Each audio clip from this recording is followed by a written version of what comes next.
സങ്കീർത്തന ധ്യാനത്തിലേക്ക് ദൈവ തിരുമനസിൻ്റെ നാമത്തിൽ കർത്തൃനാമത്തിൽ സ്വാഗതം. സ്വർഗീയ പിതാവേ, അങ്ങയുടെ അളവറ്റ കരുണയും ദയയും ക്ഷമയും എല്ലാ സമയത്തും നേരത്തും അടിയങ്ങൾക്ക് ആവശ്യമാണെന്ന് അവിടുന്ന് അറിയുന്നല്ലോ പിതാവേ. താഴ്മയുള്ള ഹൃദയത്തോടെ ഞങ്ങൾ അങ്ങയുടെ സന്നിധിയിൽ വരുന്നു അപ്പ. അവിടുത്തെ വചനവും സന്ദേശവും സ്വീകരിക്കാൻ ഞങ്ങളുടെ ഹൃദയങ്ങളെയും മനസ്സുകളെയും ആത്മാക്കളെയും ഒരുക്കണമേ എന്ന് ഞങ്ങൾ യാചിക്കുന്നു, അപേക്ഷിക്കുന്നു. അങ്ങയുടെ കൃപയാൽ കേൾക്കാൻ ചെവികളും കാണാൻ കണ്ണുകളും അനുസരിക്കാൻ മനസ്സുമുള്ള ഒരാത്മാവിനെയും ഞങ്ങൾക്ക് നൽകണമേ പിതാവേ.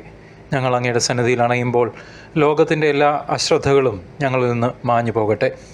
അങ്ങയുടെ സാന്നിധ്യം അടിയങ്ങൾ തേടുകയും അങ്ങ് നൽകുന്ന ജ്ഞാനത്തിനായി ദാഹിക്കുകയും ചെയ്യുന്നു. കഴിഞ്ഞ നാളുകളിലായി അവിടുത്തെ വചനം ധ്യാനിക്കുവാനും കേൾക്കുവാനും ഈ കൂട്ടായ്മയിൽ അനുവദിച്ച അവിടുത്തെ വഴികാട്ടുന്ന വെളിച്ചത്തിൻ്റെ വാഗ്ദാനത്തിനും ഞങ്ങൾ നന്ദി പറയുന്നു. ദൈവമേ, പരിശുദ്ധാത്മാവെ ഞങ്ങളിൽ വന്നു നിറയണമേ. അടിയങ്ങൾ ഇതാ ശ്രവിക്കുന്നു. 94-ാം സങ്കീർത്തനം. ദൈവം വിധികർത്താവ്. പ്രതികാരത്തിൻ്റെ ദൈവമായ കർത്താവെ, പ്രതികാരത്തിൻ്റെ ദൈവമേ, പ്രത്യക്ഷനാകണമേ. ഭൂമിയെ വിധിക്കുന്നവനെ എഴുന്നേൽക്കണമേ. അഹങ്കാരിക്ക് അർഹമായ ശിക്ഷ നൽകണമേ. കർത്താവെ, ദുഷ്ടന്മാർ എത്ര നാൾ ഉയർന്നു നിൽക്കും? എത്ര നാൾ അഹങ്കരിക്കും? അവർ ഗർവിഷ്ഠമായ വാക്കുകൾ ചൊരിയുന്നു, ദുഷ്കർമ്മികൾ വൻപ് പറയുന്നു. കർത്താവെ, അവർ അങ്ങയുടെ ജനത്തെ ഞെരിക്കുന്നു, അങ്ങയുടെ അവകാശത്തെ പീഡിപ്പിക്കുന്നു. അവർ വിധവയെയും വിദേശിയെയും വധിക്കുന്നു, അനാഥരെ കൊന്നുകളയുന്നു. കർത്താവ് കാണുന്നില്ല, യാക്കോബിൻ്റെ ദൈവം ഗ്രഹിക്കുന്നില്ല എന്നവർ പറയുന്നു. പടുവിഡ്ഢികളെ അറിഞ്ഞുകൊള്ളുവിൻ. ഭോഷരെ, നിങ്ങൾക്ക് എന്ന് വിവേകം വരും? ചെവി നൽകിയവൻ കേൾക്കുന്നില്ലെന്നോ? കണ്ണ് നൽകിയവൻ കാണുന്നില്ലെന്നോ? ജനതകളെ ശിക്ഷിക്കുന്നവന് നിങ്ങളെ ശിക്ഷിക്കാൻ കഴിയില്ലെന്നോ? അറിവ് പകരുന്നവന് അറിവില്ലെന്നോ? കർത്താവ് മനുഷ്യരുടെ വിചാരങ്ങൾ അറിയുന്നു, അവർ ഒരു ശ്വാസം മാത്രം. കർത്താവെ, അവിടുന്ന് ശിക്ഷിക്കുകയും നിയമം പഠിപ്പിക്കുകയും ചെയ്യുന്നവൻ ഭാഗ്യവാൻ. അവിടുന്ന് അവന് കഷ്ടകാലങ്ങളിൽ വിശ്രമം നൽകുന്നു. ദുഷ്ടനെ പിടികൂടാൻ കുഴി കുഴിക്കുന്നതുവരെ കർത്താവ് തൻ്റെ ജനത്തെ പരിത്യജിക്കുകയില്ല. അവിടുന്ന് തൻ്റെ അവകാശത്തെ ഉപേക്ഷിക്കുകയില്ല. വിധികൾ വീണ്ടും നീതിപൂർവകമാകും. പരമാർത്ഥ ഹൃദയമുള്ളവർ അത് മാനിക്കും. ആരെനിക്ക് വേണ്ടി ദുഷ്ടർക്കെതിരായി എഴുന്നേൽക്കും? ആരെനിക്ക് വേണ്ടി ദുഷ്കർമ്മികളോട് എതിർത്ത് നിൽക്കും? കർത്താവ് എന്നെ സഹായിച്ചിരുന്നെങ്കിൽ എൻ്റെ പ്രാണൻ പണ്ടേ മൂകതയുടെ ദേശത്തെത്തുമായിരുന്നു. എൻ്റെ കാൽ വഴുതുന്നു എന്ന് ഞാൻ വിചാരിച്ചപ്പോഴേക്കും കർത്താവെ, അങ്ങയുടെ കാരുണ്യം എന്നെ താങ്ങി നിർത്തി. എൻ്റെ ഹൃദയത്തിൻ്റെ ആകുലതകൾ വർദ്ധിക്കുമ്പോൾ അങ്ങ് നൽകുന്ന ആശ്വാസം എന്നെ ഉന്മേഷവാനാക്കുന്നു. നിയമം വഴി ദുരിതമുണ്ടാക്കുന്ന ദുഷ്ടരായ ഭരണകർത്താക്കൾക്ക് അങ്ങയോട് സഖ്യം ചെയ്യാൻ കഴിയുമോ? നീതിമാൻ്റെ ജീവനെതിരായി അവർ ഒത്തുചേരുന്നു, നിർദോഷനെ അവർ മരണത്തിന് വിധിക്കുന്നു. എന്നാൽ കർത്താവ് എൻ്റെ ശക്തി കേന്ദ്രമാണ്, എൻ്റെ ദൈവം എൻ്റെ അഭയശിലയും. അവരുടെ അകൃത്യം അവിടുന്ന് അവരിലേക്ക് തന്നെ തിരിച്ചുവിടും. അവരുടെ ദുഷ്ടത മൂലം അവരെ നിർമ്മാർജ്ജനം ചെയ്യും. നമ്മുടെ ദൈവമായ കർത്താവ് അവരെ തൂത്തെറിയും.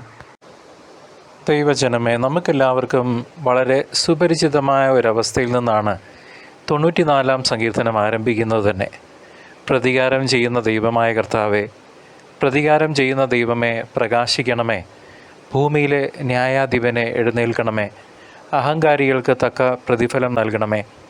നീതി നിഷേധിക്കപ്പെടുമ്പോൾ, തിന്മ വിജയിക്കുകയും ദുഷ്ടർ മേൽക്കോയ്മ നേടുകയും ചെയ്യുമ്പോൾ നമ്മുടെയൊക്കെ ഉള്ളിൽ ഉയരുന്ന ഒരു നിലവിളിയല്ലേ ഇത്?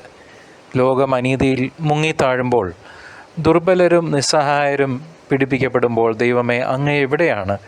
ആരും ചോദിച്ചു പോകുന്നൊരു ചോദ്യം. എത്ര നാൾ ഈ തിന്മ തുടരും? ഈ സങ്കീർത്തനത്തിൻ്റെ പശ്ചാത്തലം, സഹോദരങ്ങളെ, ഇസ്രായേൽ ജനതയുടെ കഷ്ടതകളാണ്, കഷ്ടപ്പാടുകളാണ്. അധികാരത്തിലിരിക്കുന്നവർ നീതിയെ മറന്ന് പാവപ്പെട്ടവരെയും വിധവകളെയും അന്യദേശക്കാരെയും അനാഥരെയും ദ്രോഹിച്ച് ചൂഷണം ചെയ്യുമ്പോൾ അവർ ദൈവത്തിൽ നിന്ന് നീതിക്കായി കേണപേക്ഷിച്ചു. ഭീഷണിപ്പെടുത്തുന്നവരുടെ കൈകളിൽ നശിക്കാതെ തങ്ങളെ സംരക്ഷിക്കണമേ എന്ന് അവർ ദൈവത്തോട് നിലവിളിച്ച് പ്രാർത്ഥിക്കുന്നു. ദുഷ്ടന്മാർക്ക് ശിക്ഷ ലഭിക്കുമെന്നും ദൈവത്തിൻ്റെ നീതിയൊടുവിൽ വിജയിക്കുമെന്നുമുള്ള വിശ്വാസത്തിൽ അവർ ആശ്വാസം കണ്ടെത്തുകയും ചെയ്യുന്നു. ദുഷ്ടന്മാരുടെ വാഴ്ച എത്ര കാലം നീണ്ടു നിൽക്കുമെന്ന് ചോദിക്കുമ്പോഴും അവർ നീതിയായ വിധിയെ വിശ്വസിച്ച് കാത്തിരിക്കുന്നു. സങ്കീർത്തകൻ ദുഷ്ടന്മാരെ അഭിസംബോധന ചെയ്തുകൊണ്ട് സംസാരിക്കുന്നത് ശ്രദ്ധേയമാണ്. ജനങ്ങളിൽ മൃഗതുല്യരായവരെ മനസ്സിലാക്കുവിൻ. പോഷന്മാരെ, നിങ്ങൾ എപ്പോഴാണ് വിവേകമുള്ളവരാവുക? അവർ ദൈവത്തെ പരിഹസിച്ച് ചോദിച്ചു. കർത്താവ് കാണുകയില്ല, യാക്കോബ് ദൈവം ശ്രദ്ധിക്കുകയില്ല. എന്നാൽ സങ്കീർത്തകൻ വളരെ ശക്തമായ ഒരു മറുപടിയാണ് നൽകുന്നത്. ചെവിക്ക് രൂപം നൽകിയവനും കണ്ണിന് രൂപം നൽകിയവനും കേൾക്കാതിരിക്കുമോ, കാണാതിരിക്കുമോ? രാഷ്ട്രങ്ങളെ ശിക്ഷിക്കുന്നവൻ താക്കീത് നൽകാതിരിക്കുമോ? ദൈവത്തിൻ്റെ സർവജ്ഞാനത്തെയും സർവവ്യാപിത്വത്തെയും ഓർമ്മിപ്പിക്കുന്നു ഈ വാക്കുകൾ. മനുഷ്യൻ്റെ ഏറ്റവും രഹസ്യമായ ചിന്തകൾ പോലും ദൈവത്തിനറിയാം. സങ്കീർത്തകൻ കഷ്ടത അനുഭവിച്ച അതേ സാഹചര്യങ്ങൾ ഇന്നത്തെ ലോകത്തിലും നമുക്ക് ചുറ്റും കാണുവാൻ സാധിക്കും. ദരിദ്രരും അശരണരും ആയവരെ ചൂഷണം ചെയ്യുന്നവർ, അഴിമതിയിലൂടെ അധികാരം നേടുന്നവർ, നിയമങ്ങളെ വളച്ചൊടിച്ച് അനീതിക്ക് നിയമസാധുത നൽകുന്നവർ, ദൈവത്തിന് നമ്മുടെ പ്രവൃത്തികളെക്കുറിച്ച് അറിയില്ല എന്ന് അഹങ്കരിക്കുന്നവർ, പണത്തിനും അധികാരത്തിനും വേണ്ടിയുള്ള ആർത്തി മനുഷ്യനെ കണ്ണില്ലാത്തവനും ചെവി കേൾക്കാത്തവനും ആക്കി തീർത്തിരിക്കുന്നു. അവർ നിഷ്കളങ്കരെ കുറ്റം വിധിക്കുകയും നിഷ്കളങ്കൻ്റെ രക്തം ചൊരിയുകയും ചെയ്യുന്നു. സഹോദരങ്ങളെ, ഇത് നമ്മുടെ കാലത്ത് ഇന്നും ആവർത്തിക്കപ്പെടുകയില്ലേ? ഇത് ക്ലിയറായിട്ടുള്ള ഒരു ദുരന്തത്തിൻ്റെ ചിത്രമാണ്. അനാവശ്യമായിട്ടുള്ള യുദ്ധങ്ങൾ, നിരപരാധികളെ കൊന്നൊടുക്കുക, ഗർഭസ്ഥ ശിശുക്കളെ വധിക്കുക, കള്ളസാക്ഷ്യം പറയുക എന്നിങ്ങനെ പോകുന്നു ദുഷ്ടപ്രവൃത്തികൾ. അധികാരികൾ അഹങ്കാരത്തോടെ നീതിയെ മറക്കുമ്പോൾ സത്യവും നീതിയും നിഷേധിക്കപ്പെടുന്നു. കർത്താവ് കാണുകയില്ല എന്ന് പറഞ്ഞ് പാപം ചെയ്യുന്നവരുടെ മനസ്സിനെ ഇത് തുറന്നു കാട്ടുകയാണ്. വിശുദ്ധ പാദ്രി പിയോ പറയുന്നു, സഹനം ദൈവത്തിൻ്റെ കൃപ ലഭിക്കുന്നതിനുള്ള ഒരു മാർഗമാണ്. നാം സഹിക്കുമ്പോഴാണ് ക്രിസ്തുവിനെ പോലെ ക്രിസ്തുവിൻ്റെ സഹനത്തിൽ നാമും പങ്കാളികളാകുന്നത്. സഹോദരങ്ങളെ, ഈ സങ്കീർത്തനം മാനസാന്തരത്തിനുള്ള ഒരു വിളിയാണ്, ശക്തമായ ആഹ്വാനമാണ് നമ്മൾ ഓരോരുത്തർക്കും. അഹങ്കാരികളും അവിവേകികളുമായി ജീവിക്കുന്നവരോടുള്ള അതിശക്തമായ ആഹ്വാനം. ദൈവം നിസ്സംഗനല്ലെന്നും മനുഷ്യൻ്റെ ഓരോ പ്രവൃത്തിയും ചിന്തയും ദൈവം അറിയുന്നുണ്ടെന്നും ഇത് നമ്മെ ഓർമ്മിപ്പിക്കട്ടെ. അവിടുത്തെ ക്ഷമയെ മുതലെടുത്തുകൊണ്ട് പാപം ചെയ്യുന്നത് വിവേകശൂന്യതയാണ്. അവിടുത്തെ കരുണയിലാണ് ഓരോ പാപിയും ഇന്നും ജീവിച്ചിരിക്കുന്നത് എന്ന് തിരിച്ചറിയണം. ഓരോ പാപവും കർത്താവിൻ്റെ ക്ഷമയെ വലുതാക്കുന്നതിന് പകരം ശിക്ഷയുടെ നാളിലേക്ക് നമ്മെ തന്നെ നയിക്കുന്നു. അത് നമ്മെ വിധിക്കാൻ നാം തന്നെ അനുവദിക്കുന്നു. അതിനാൽ പാപത്തിൽ നിന്ന് പിന്തിരിഞ്ഞ് ദൈവത്തിലേക്ക് തിരിയുവാനുള്ള സമയം ഇന്നാണ്, ഈ നിമിഷമാണ്. കർത്താവിൻ്റെ വരവോടെ സങ്കീർത്തനത്തിലെ ഈ നിലവിളി പൂർണ്ണമായി പ്രതിഫലിക്കുന്നു.